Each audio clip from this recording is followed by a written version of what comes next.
si on allait sur la planète automation? Super!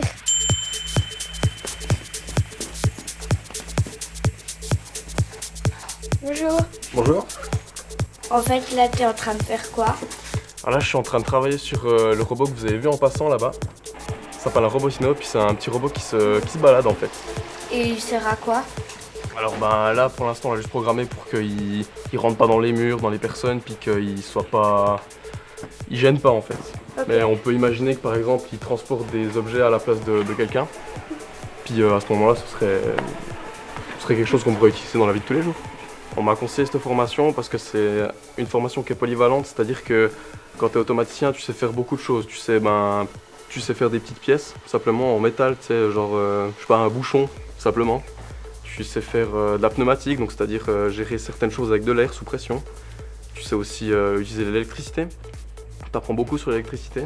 Et c'est vrai que tout ça, ça m'a intéressé. Après, il y avait aussi l'aspect un peu robotique, donc jouer avec les robots comme ceux qui sont autour de toi.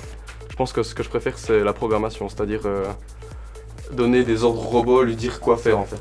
Et quelle invention t'aimerais créer? C'est intéressant que tu me poses cette question parce que mon travail de fin de formation, c'est quelque chose auquel j'aurais pas pensé, mais quelque chose que j'aime beaucoup faire, c'est un bras de fer. Tu sais, quand tu mesures ta force avec quelqu'un. En fait, je fais ça, c'est une machine, puis elle mesure ta force au début. Et quand elle a fini de mesurer ta force, tu peux commencer. Et elle sait quelle pression elle doit mettre pour gagner ou bien pour te laisser gagner. C'est vrai que c'est quelque chose que j'aime bien faire, donc je pense que ouais, c'est ça, c'est un bras de fer. Et quel objet représente le plus votre travail? Si c'est la mécanique par exemple, c'est plus cet objet là. C'est un pied à coulisses, donc quand tu fais des pièces par exemple, tu peux mesurer si c'est à la bonne taille. Puis tu regardes en fait simplement, c'est une mesure, c'est comme une règle. Ah là, ils te disent combien de centimètres c'est? C'est ça, c'est en millimètres. Passe ton doigt.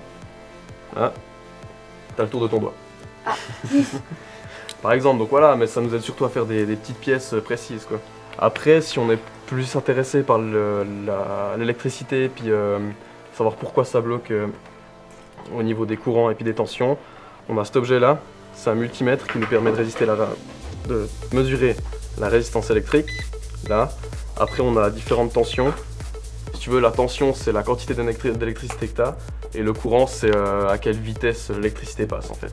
En gros. Est-ce que vous avez une anecdote à nous raconter un peu rigolote? Ouais. Il y en a un, il était pas très bon, il a voulu faire un trou dans la pièce et la mèche elle a pété pour faire le trou. Donc du coup elle est restée coincée dans la pièce, puis le prof il est ressorti tout énervé de son bureau et puis il lui a expliqué pourquoi ça allait pas. Mais c'était rigolo parce qu'il y avait la moitié de la mèche qui était coincée dans la pièce, l'autre moitié qui était dans la machine, puis il lui a dit vous pouvez la garder puis la mettre en collier. C'est fou tout ce qu'ils peuvent créer.